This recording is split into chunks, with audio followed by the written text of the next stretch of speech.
Sanovat, ettei tässä mitään järkeä ole. Vanha mies rämpii, kesät talvet, metsässä muoviläpysköjä heitellen. Joskus heitot osuu puihin, toisinaan sinne minne oli tarkoituskin.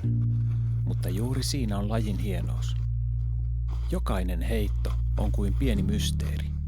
Kiekon lentorata, tuulen oikku, se hetki, kun kaikki loksahtaa paikoilleen.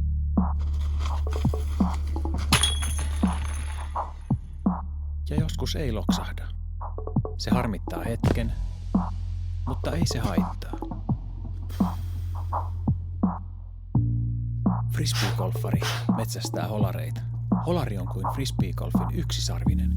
Jokainen tietää sen olevan olemassa, mutta silti valitettavan harva näkee sen omin silmin.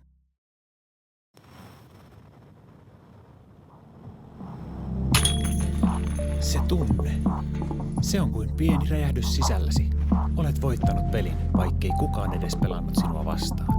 Se on lupaus uudesta mahdollisuudesta, pienestä ihmeestä, joka voi tapahtua milloin tahansa.